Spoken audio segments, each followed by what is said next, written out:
객관적인 분류 방법과 주관적인 분류 방법으로 나눌 수가 있고요. 객관적인 분류 방법이라는 것은 누가 하더라도 나눌 수 있고, 또 이 범주가 상호 배타적이라고 하는 것은 A 아니면 B 둘 중에 하나만 들어가지 A, B에 다 들어가지는 않는 거. 그리고 이런 정형화된 분류 기준이라고 하는 것은 내가 하던 우리 박준혁 교수가 하던 여러 정현우가 하던 상관없이 다 동일하게 분류할 수 있는 방법을 얘기하고요. 그러다 보니까 객관적인 분류 방법은 예를 들어서 글자 가나다라 순으로 한다든지 시간 기준으로 한다든지 숫자 기준으로 한다든지 이런 누구나 다 공감할 수 있는 그런 기준으로 데이터를 갖다 분류를 갖다 하는 방법들이 있고요. 주관적인 분류 방법은 사람의 주관이 들어가서 그 사람의 경험이나 그 사람의 지식에 따라서 분류 결과가 달라질 수 있는 그런 형태의 주관적 분류 기준을 갖다가 이야기를 하고요. 그렇기 때문에 이 조금 불명확하죠. 그리고 변화하기도 하고. 그런데 중요한 것 중에 하나는 과연 사람들이 어떤 분류에 더 익숙할까를 보게 되면은 이 객관적인 분류 방법은 굉장히 기계적으로 자동적으로 할 수 있는 것에 비해서 정보가가 그렇게 많지 않을 수가 있어요. 그 반면에 주관적인 분류는 사람의 어떤 주관적인 판단이 들어가기 때문에 그 분류된 카테고리의 정보가가 꽤 높을 수 있어요.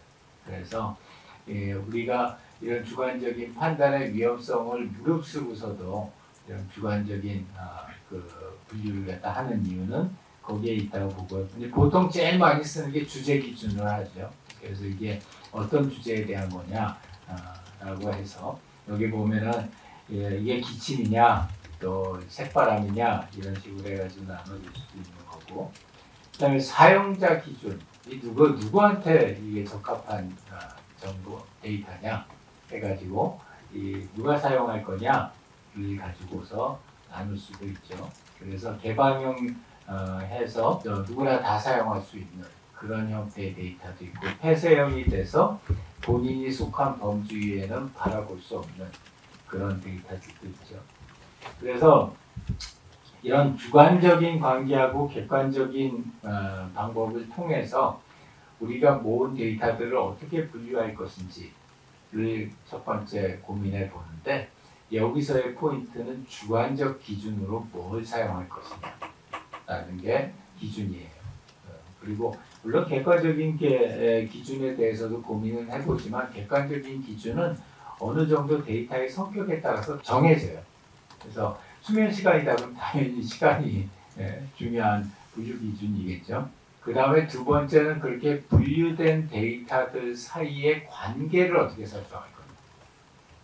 순차적 관계, 가장 일반적으로 하는 것 중에 하나가 이제 순차적 관계죠. 그래서 1번을 하고 그 다음에 2번을 하고 그 다음에 3번을 하고 이런 식으로 순서대로 나열하는 그런 관계가 있을 수 있고, 그리드 관계는 순차적인 관계를 수직과 수평으로 교차시켰을 때, 그랬을 때 이걸 우리가 그리드 관계라고 하고요. 이 그리드 관계라고 하는 것은 기준을 하나 이상 갖는 거죠. 그러니까 순차적인 관계 기준. 그러니까 예를 들어서 어떤 데이터가 있었을 때 그 데이터를 시간별로 배열을 하고, 그다음에 동일한 데이터를 장소별로 배열을 했다. 그러면은 시간과 장소라고 하는 두 가지 축을 가지고서 하나의 데이터를 갖다가 격자형으로 우리가 그 관계를 갖다 맺을 수가 있죠. 그렇게 됐었을 때는 이 그리드 관계라고 얘기를 하고요. 그다음에 우리가 제일 익숙한 거는 계층 관계가 제일 익숙하죠.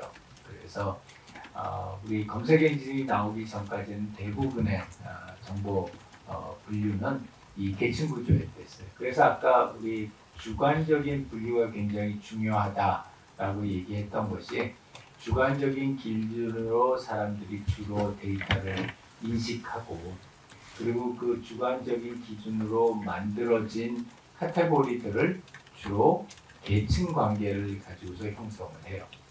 그래서 제일 위에 최상위가 있고, 그 밑에 상위 개념들이 있고, 그 밑에 하위 개념들이 있고, 하하위 개념들이 있다. 이런 식으로 해서 여러 단계를 거쳐서 상위서부터 하위까지를 갖다가 하이라키컬한 스트럭처로 가져가는 경우가 90% 이상.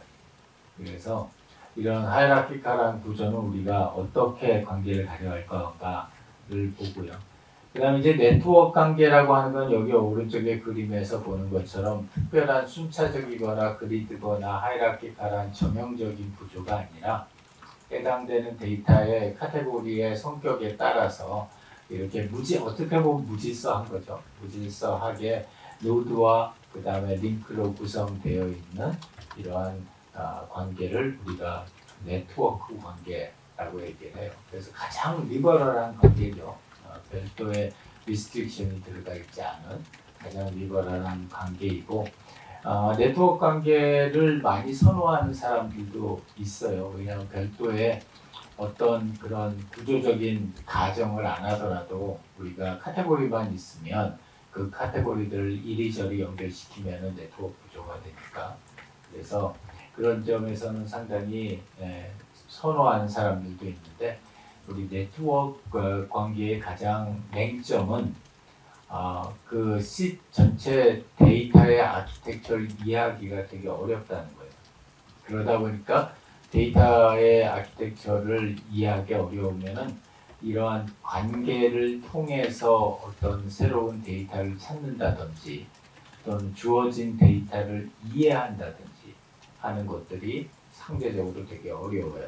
그래서 플렉서블한 점에서는 장점이지만 사용자 입장에서 사용하거나 기억하기가 어렵다라는 단점을 가지고 있는 것이 네트워크 관계예요. 그다음에 이제 대중분류 관계라고 하는 거는 이렇게 미리 정해진 그런 관계가 아니라 사람들에 의해서 만들어진 그런 관계. 예를 들어서 해시태그 관계 이렇게 하면은 그 해시태그 갖다 사람들이 어떻게 다느냐에 따라서 연결되는 관계가 바뀌잖아요. 어떨 때는 그게 연세대학교 90년대생 이런 식으로 됐다가 동일한 데이터에 대해서 사람들이 해시태그를 예를 들어서 연세대학교가 아니라 신촌세브란스 이렇게 달고 그 다음에 1990년대를 갖다 95년 이렇게 바꿔버리게 되면은 동일한 그 어떤 데이터나 분류도 다른 형태의 관계를 갖게 되니까 그런 것들을 대중분류 관계라고 하고요. 이 장점이라고 한다면은 제가공할 수 없이 시시각각으로 변하기 때문에 그 현재성을 갖다 잘 반영할 수 있다라는 건데 이건 어디까지나 근데 태그를 달아줘야 되기 때문에 그거에 따른 엑스트라 수고가 필요하다라는 거고요. 전체 시스템의 구조가 커지면은 어떤 하나의 관계만을 가지고 전체 시스템을 구조화한다는 것은 되게 힘들어요.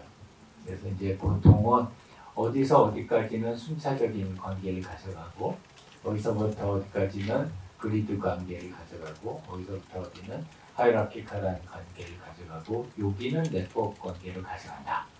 이런 식으로 해가지고 하나의 시스템을 그런 어떤 영역으로 나눠서 표현을 하기도 해요.